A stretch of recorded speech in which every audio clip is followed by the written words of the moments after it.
Happy Friday, happy preparation day, and I hope all of you have a great week. Enjoy the cool weather. Tonight we're going to continue to study the book of Revelation, and we are also continue to study the trumpets. Last week we studied 4 trumpets, and today we're going to study the 5th trumpet.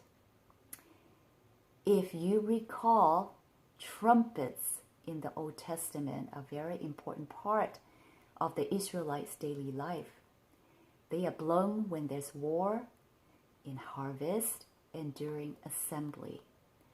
It is actually a form of prayer, reminding God of His covenant with the people and remind the people that they need to be faithful and ready because God will judge them. And this 5th trumpet also has another name. Some people call it the first woe. And woe because the judgment has intensified in comparison to the first 4 trumpets. So let's start reading. Verse 1 of chapter 9. Then the 5th angel sounded, and I saw a star from heaven which had fallen to the earth, and the key of the bottomless pit was given to him. This fallen star is the same star from chapter 8, who is called Wormwood or Satan. How about the bottomless pit? What is it? And where is it? In the Old Testament, also in the New Testament, a few places use this word. In Genesis 1:2, the deep use this word. And also in Jeremiah chapter 4:23-30, also use this word. And in New Testament, 2 Peter use this word.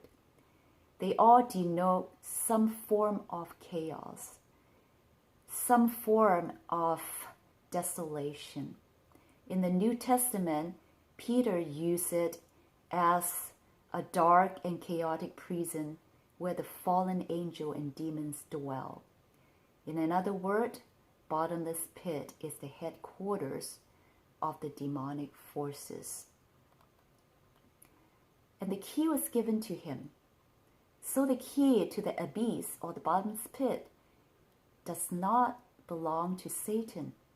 So who gave him the key? It was given by Christ, because in Revelation chapter 1:18, Christ has the key of Hades. So the picture here tells us Christ gave Lucifer the key to open the bottomless pit.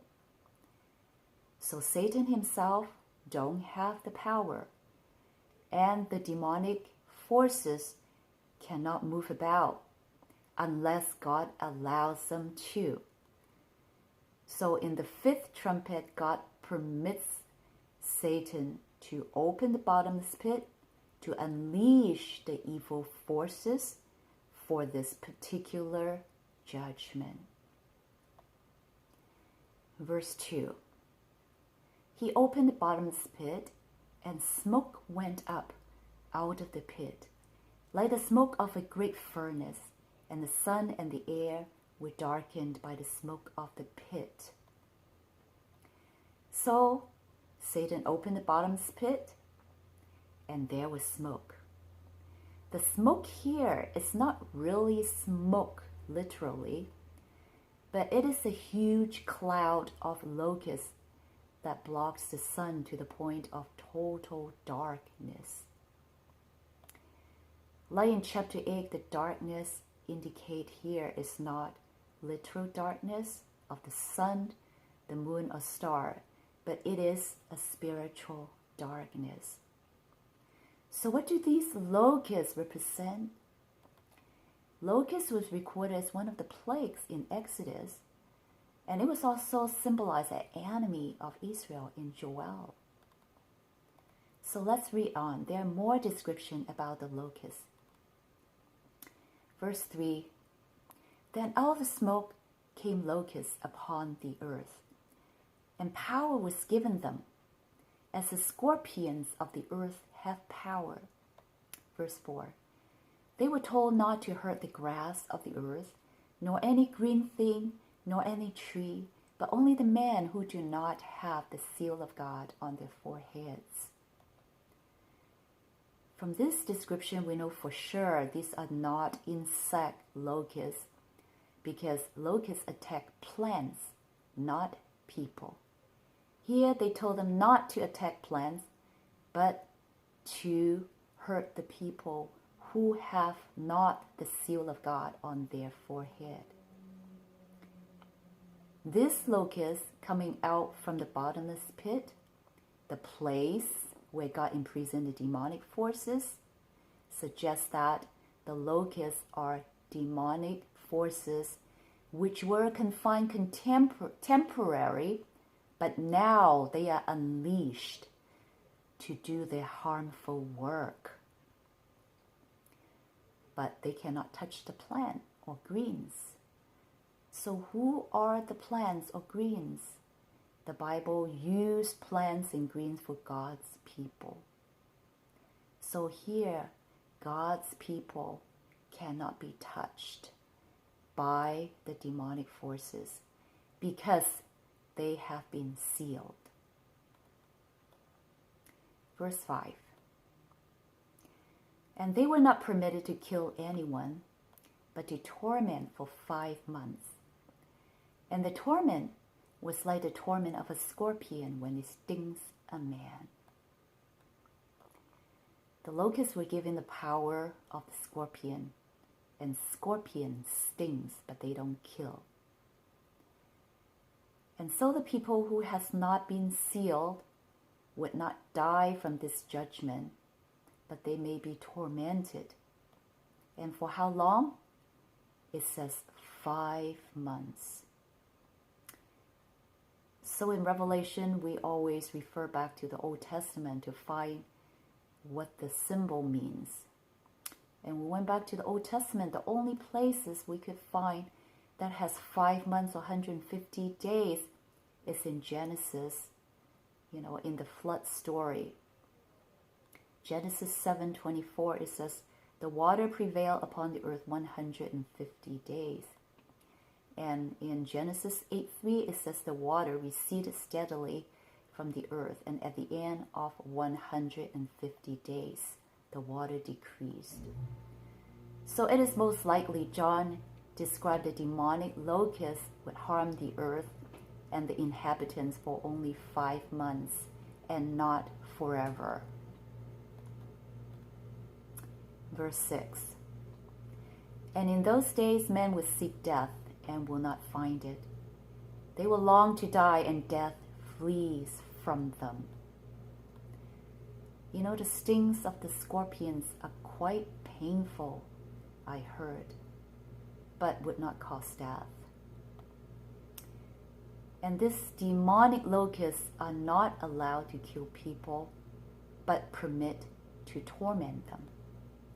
Scholars agree that the 5th trumpet plague is not really a physical suffering, but it's a mental anguish and spiritual anguish to the point where people long to die.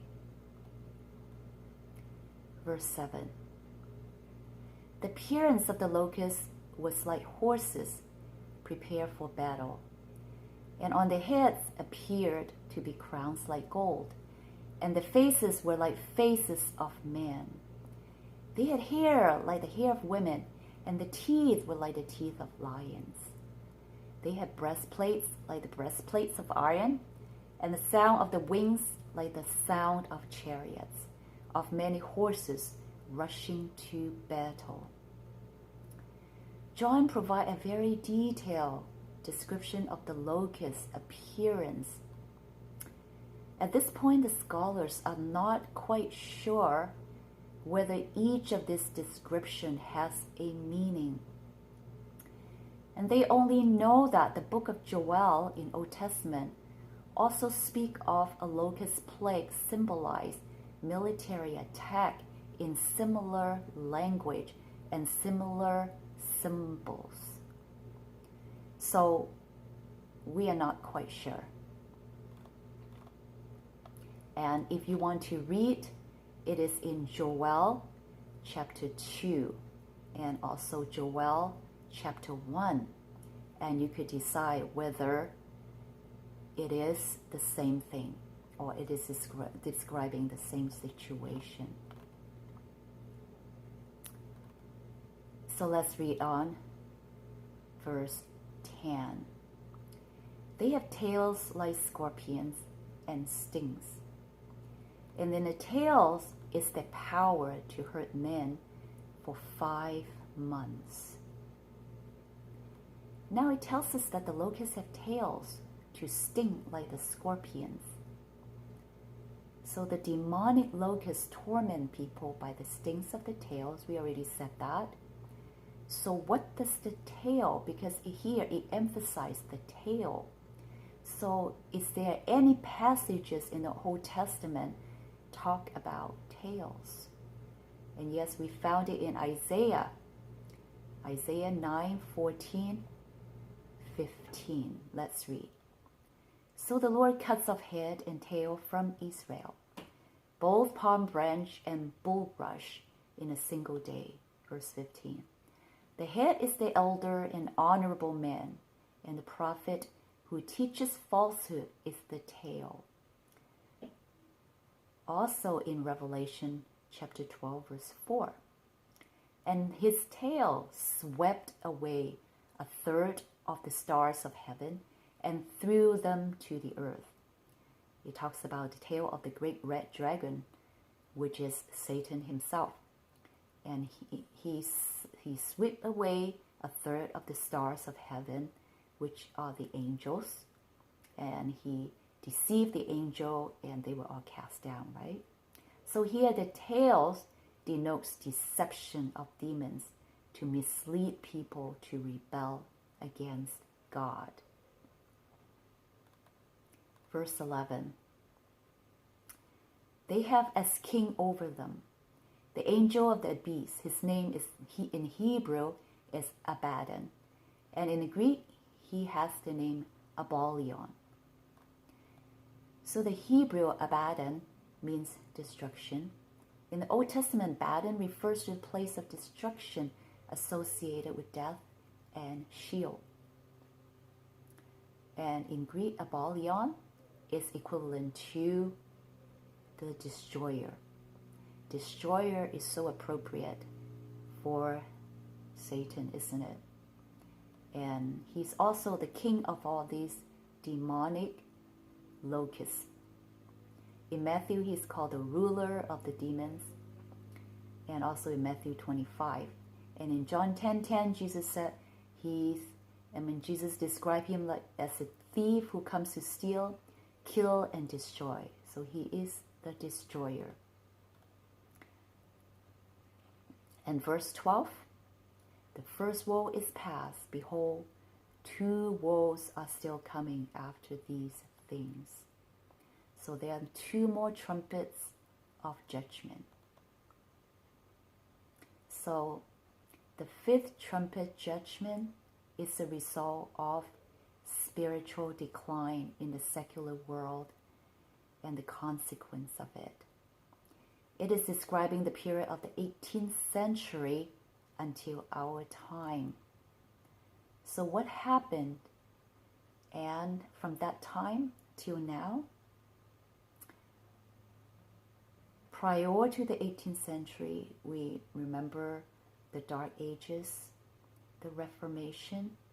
But then after that, the traditional God-centered theology is replaced by a man-centered philosophy. That means man is only accountable to himself. He is his own God. And this is the deception of Satan. They reject all religion. They reject religious moral value. And So in what way are they being tormented, like the sting of the scorpion? You know, you think that people don't want to follow God, they want to have their own freedom, they're their own God, they should be happy, isn't it? But sadly, in reality, the self-gratifying beings discover that he is not as gratified as he thought he would. And he found that life is empty and meaningless. And in the recent centuries, we observe there are more and more people are being tormented by psychological problems. And we were told that 1 in 5 adults suffer some sort of mental condition. And this is a result of getting away or departing from God. Friedrich Nietzsche, an atheist philosopher who was born in this era, echoes the despair and misery of this dark, godless society.